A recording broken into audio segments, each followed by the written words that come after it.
hayop dyan, sawa or ano. Nung pinakiramdaman niya, bigla daw kumulo yung tubig dyan sa ilalim. Kumulo yung tubig na napakalakas na kulo na parang bumulwak yung tubig galing sa ilalim. Ngayon, umakyat siya ulit dito sa taas at nakiramdam muna siya.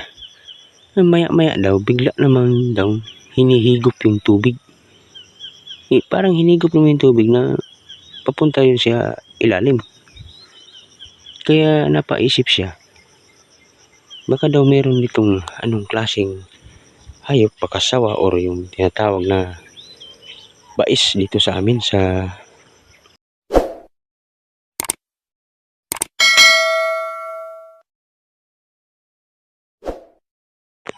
good morning mga kaprobinsya, no? Nandito tayo sa aming maliit na lupa. So ito yung papakita ko sa inyo. Ito yung dating pinagtresyuran ito ng aking mga kapatid. Malalim to, siguro nasa mga 15 to 20 feet ang lalim nito. Andyan pa nga yung mga timber nila na kawayan para depensa pa hindi gumuho yung gilid. So ngayon, hinukay nila to dito. Kuha sila ng dalawang box na akala nila gold na ang laman. Pero nung binuksan nila, walang laman. Yung tinatawag nila na decoy. So ngayon, ito napabayaan nila. Inabandona nila ng siguro nasa mga 8 taon na ito mula nung iniwan nila to. Saka bumalik ito sa masukal, maraming damo. Ngayon, nagtanim siya ng mga tubo rito. Ayan, sa kanya yan. Yung mainit na yung panahon na sobrang init na talaga, wala pang ulan, dito siya kumukuha ng tubig na dito pang ginawa niyang pang irrigation dyan sa mga tanim na yan. Pinasipsip niya to sa hose na yan. Pinasipsip niya yan at saka nilagay doon. Dinala niya doon para makasipsip yung mga tubo ng tubig. So ang nangyari, nung kumunti na lang ang tubig rito, nasa mga, ang tubig siguro nito nasa mga 3 feet na lang, maubos na. So hindi na kayang sipsipin ng hose kasi nga may mga putik na rin din sa ilalim. Ang gusto niyang mangyari na kuhanin niya sana itong mga putik sa ilalim para kumbaga linisin niya, gawin niyang tangke na lang ito sa tubig para may pang supply siya dyan. Ngayon, gusto niya sanang bumaba, kaso ang problema dito, natakot siya kasi nung kumunti na lang yung tubig, nung pinakaramdaman niya, kasi baka siyempre nasa isip niya baka may mga hayop dyan, sawa or ano. Nung pinakaramdaman niya, bigla daw kumulo yung tubig dyan sa ilalim. Kumulo yung tubig na napakalakas na kulo na parang bumulwak yung tubig galing sa ilalim. Ngayon, umakyat siya ulit dito sa taas at nakiramdam muna siya. Maya-maya daw, bigla naman daw hinihigop yung tubig. Parang hinigop naman yung tubig na papunta yun sa ilalim. Kaya napaisip siya, baka daw meron ditong anong klaseng hayop, pakasawa or yung tinatawag na bais dito sa amin sa Tagalog naman kasi yun yung igat. Pero parang igat siya, pero hindi siya igat, bais siya. Pero yung hugis ng katawan niya parang igat talaga. Kaya napaisip siya tuloy kung anong dapat gawin niya. Ay siguro kung ipasipsip talaga to, malalaman to kung ano talaga ang nasa loob nitong hukay na ito. Kung pwede nating sabihin na sawa yan or bais na tinatawag dito sa amin. Kaya ito muna yung pagtutuunan niya ng pansin. At saka kung pag bumalik siya rito, hindi kasi siya nakatira dito, nasa doon sa kabilang barangay, saksihan natin tong pagsisipsip nito at bibidyohin natin kung anong makikita dito sa ilalim pag naubos na to yung tubig sa kasipsip. Mamaya nandito siya, pasipsip namin to, kaso lang hindi rin to maubos na ganito lang, yung pasipsip lang sa loob ng isang araw, isang gabi daw itong pinapasipsip niya nung nakaraang linggo. Pero kung water pump sana ito, hindi maabutan ng isang araw to, ubos to. Pati yung mga ano dyan, mga putik dyan, balak kasi namin gawin na pag maubos na itong tubig,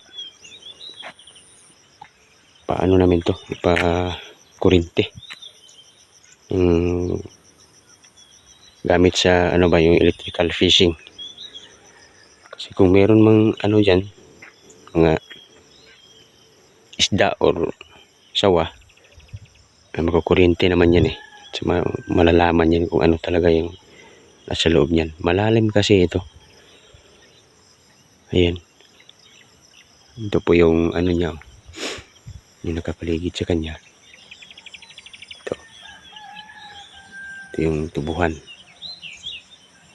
Ayan, so, ginawa niya itong irrigation dyan. Dito naman sa portion na ito, mga kaprobinsya, ito naman yung delikado na portion dito. Ano, nakita niyo yung dalawang kahoy na yan, ginawa niya yung apakan kasi ito yung sa amin kung tawagin yung huyong-huyong, hindi ko alam kung anong tawag sa Tagalog niyan, na pag maapakan mo yan, dire-diretso ka sa ilalim, talagang mababaon ka at hirap kang makaahon dahil nga sobrang lambot ng lupa dyan, sobrang lambot yan, at saka talagang mababaon ka dyan at siyempre malunod ka dyan sa lupa sa ilalim. So tingnan nyo, pag nuuga ko rito, haabot hanggang dyan ang vibrate nya. Yan, gumagalaw pati doon kasi nga ano yan dati pa to, simula nung naano kami, na mulat kami, ganito na lang talaga to. Kaya pag malunod ka dyan,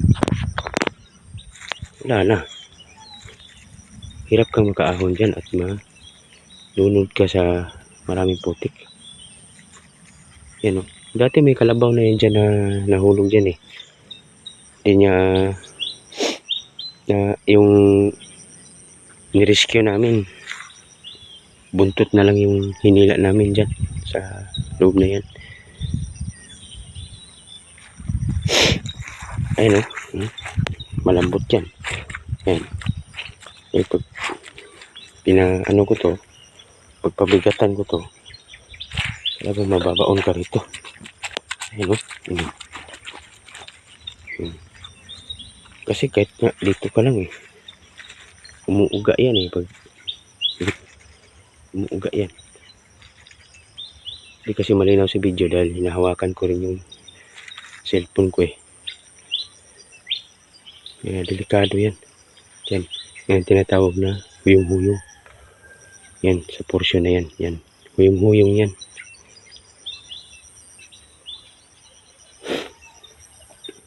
Yan, maraming ano to, pag hindi ka dito sweet, hindi mo dito kabisado, madidisgrasya ka talaga pagka bigla ka na lang lulusod dyan ng hindi mo to kabisado. Hindi ko alam yung tawag sa amin yan. Hindi ko alam kung anong tawag sa Tagalog yan. Yan. Ito yung area namin.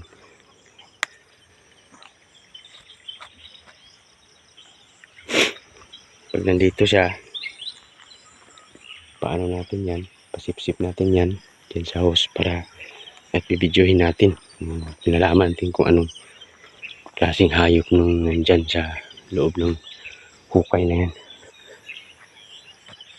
Marami silang pininiwala na malakas ang kutob nila na bais yan.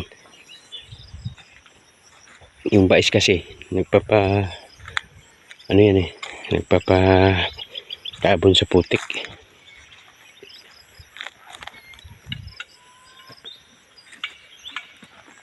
Ito yung mga pananim niyang mais. Yan.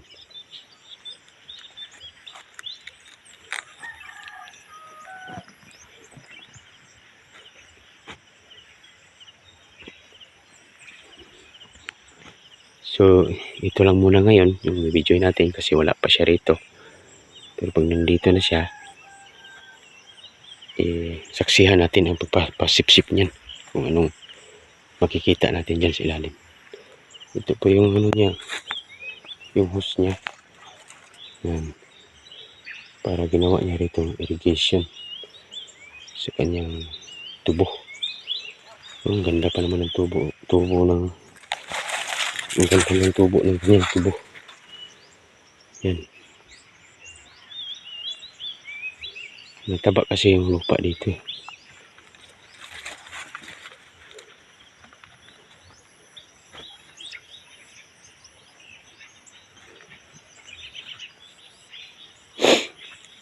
Sa mga viewers ko dyan, maraming salamat sa pag-suporta nyo sa akin sa panonood ng mga video ko.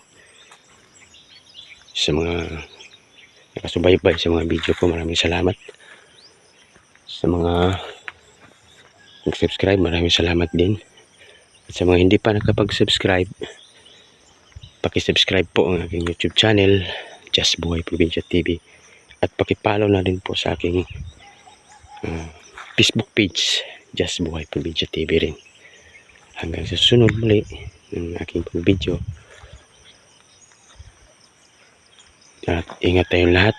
God bless.